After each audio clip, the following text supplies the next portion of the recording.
Hello student, Shrimati मोहरी देवी तापड़िया कन्या महाविद्यालय के इस यूट्यूब चैनल पर आप सभी का फिर से स्वागत है। आज का जो अपना टॉपिक है वो है argument of a complex number. Previous video में अपन ने जो अपना मॉड्यूलस होता है उसकी कुछ प्रॉपर्टीज़ के बारे में डिस्कशन किया था, जिसमें अपन ने ट्राइंगल इनइक्वालिटी को सॉल्व करके देखा था कि किस तरह से अपन इस चीज़ों को प्रूफ कर सकते हैं। आज जो है वो अपन आर्ग्यूमेंट के बारे में डिस्कस करेंगे। हिंदी में इसको बोलते हैं अपन कोणांक।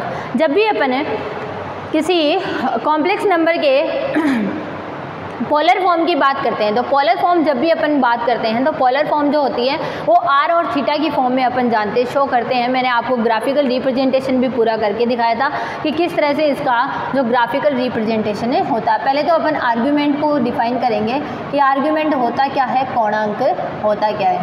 ठीक है, तो जब भी अपन यहाँ पे किसी भी कॉम्प्लेक्स नंबर के पोलर फॉर्म की बात करते हैं तो ये जो पोलर फॉर्म होता है ये इसके साथ में एंटी क्लॉक डायरेक्शन के साथ में ये जो अपना ध्रुवांतर रेखा होता है इसके साथ में क्या बनाती है, थीटा कोण बनाती है। और ये जो थीटा कोण होता है इसी को क्या किससे डिफाइन करते हैं अपन, आर्ग्यूमेंट से डिफाइन करते हैं। पहली चीज़ मेरे हिसाब से आपको ये क्लियर हो गई होगी कि आर्ग्यूमेंट होता क्या है। तो जब अपन ने पीछे यहाँ पे इसके पोलर फॉर्म को जब अपन ने डिस्कस किया था तो अपन ने देखा था कि आर बराबर तो मैंने डिफाइन किया था √x² प्लस y²।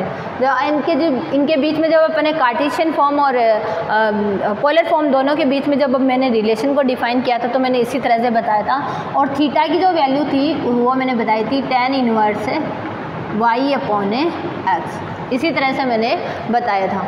क्लियर होगी चीज़ें जो हैं। ठीक है, तो अभी आर्ग्यूमेंट के बारे में कुछ और चीज़ें भी है, इनकी कुछ प्रॉपर्टीज़ भी रहती है, उनके बारे में अपन डिस्कशन करेंगे कि ये किस तरह से अपना जो आर्ग्यूमेंट होता है वो अपना बदलता रहता है। ठीक है, इसमें जो चेंजेज होते हैं वो किस तरह से यहाँ पर होते हैं। अब देखिए, सबसे पहले अपन बात करते हैं तो आर्ग्यूमेंट जो थीटा होता है वो अपना इससे डिफाइन करते हैं। ये अपना ध्रुवांतर रेखा के साथ में बना हुआ कोण जो होता है उसको अपन मतलब कोई भी जो अपना कॉम्प्लेक्स नंबर होता है उसकी जो ध्रुवांतर रेखा होती है वो उसकी रियल एक्स के साथ जितना कोण बनाती है वो क्या होता है, उसका कोणांक यानी आर्ग्यूमेंट होता है।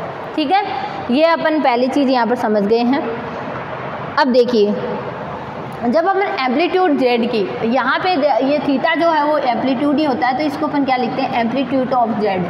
एम्पलीट्यूड ऑफ जेड की वैल्यू क्या होती है, tan इनवर्स y/x, यही तो रहती है, tan इनवर्स y/x, यही वैल्यू रहती है। अब देखिए, tan की वैल्यू जो होती है वो अपने किस तरह से चेंज होती है अपन जानते ही हैं। tan की जो वैल्यू होती है वो इस तरह से होगी tan 2n pi plus theta. इस तरह से जो है वो इसके अंदर जो चेंजेज हैं वो यहाँ पर अपने को देखने को मिलेंगे। ठीक है, एम्पलीट्यूड ऑफ जेड जो होता है उसको वहाँ पर अपन अद्वितीय रूप से नहीं दिखा सकते हैं। अद्वितीय यानी मतलब इसकी कोई एक फिक्स वैल्यू नहीं होती है। ये अपने जिस साइड से अपन देख रहे होते हैं, जिस प्लेन से अपन देख रहे होते हैं उस प्लेन के अकॉर्डिंग इसकी जो वैल्यू होती है वो क्या होती है, चेंज होती रहती है।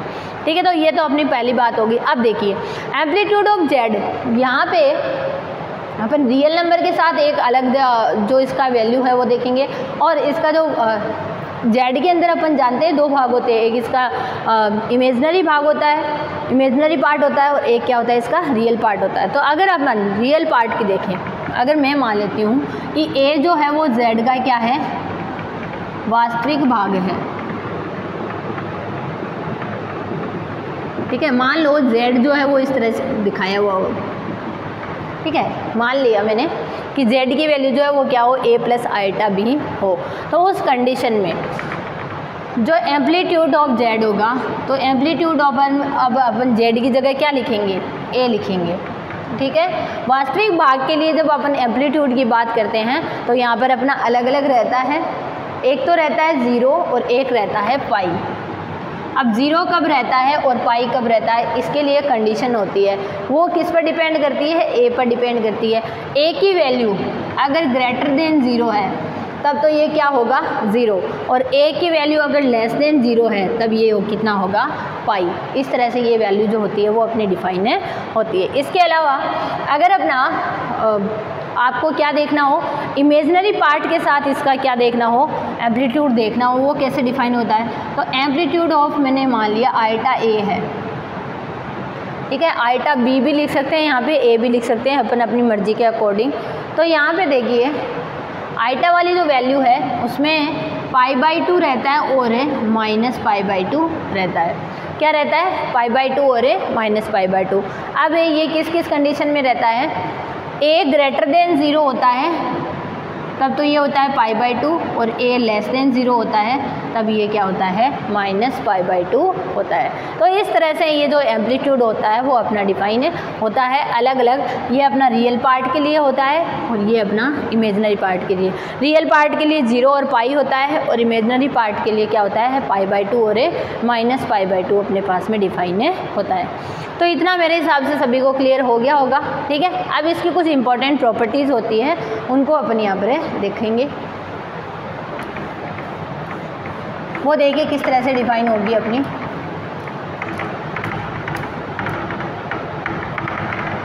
जैसे अपन ने उसके मल्टीपल के लिए जैसे अपन ने मॉड्यूलस में भी मल्टीपल के लिए है ना, सारी चीज़ों में अपन ने मल्टीपल, डिवीज़न, प्लस, माइनस इन सब को डिस्कस किया था।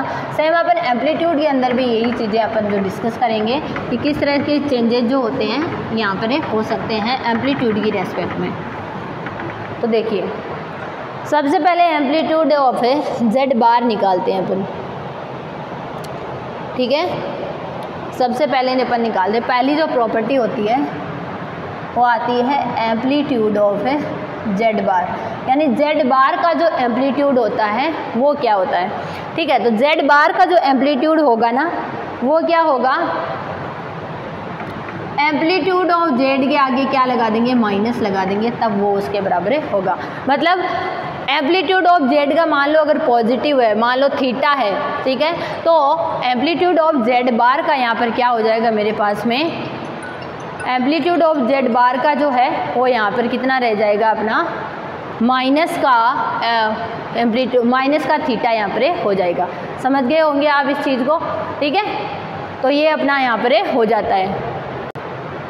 अब देखिए आगे जो है ये अपनी पहली प्रॉपर्टी रहती है जेड बार के लिए एम्पलीट्यूड जो होता है वो अपना किस तरीके से चेंजेज होता है, ठीक है। एम्पलीट्यूड ऑफ जेड बार जो होता है वो किसके बराबर होता है? माइनस एम्पलीट्यूड ऑफ जेड के।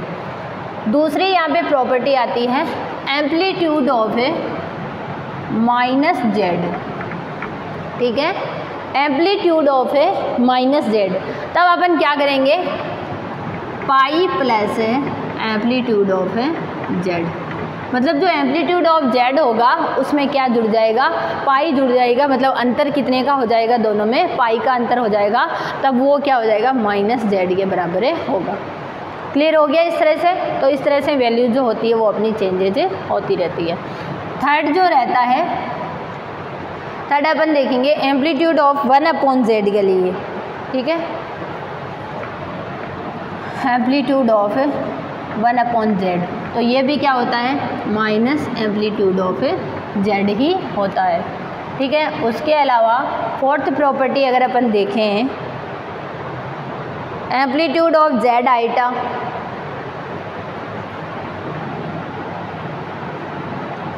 आइटा जेड कह दो या जेड आइटा, तो माइनस के π/2 प्लस एम्पलीट्यूड ऑफ जेड। मैंने आपको बताया था कि इनमें थीटा का अंतर अपना कितना लेके चलते हैं अपन, ठीक है। उसके अलावा सॉरी यहाँ पे प्लस रहता है अपना एम्पलीट्यूड ऑफ जेड आइटा में, यहाँ पर क्या रहता है? प्लस के π/2 होता है, ठीक है। और एम्पलीट्यूड ऑफ जब माइनस जेड आइटा की बात होती है तब यहाँ पे माइनस से आ जाता है। इस तरह से यहाँ पे चेंजेज रहता है, ठीक है।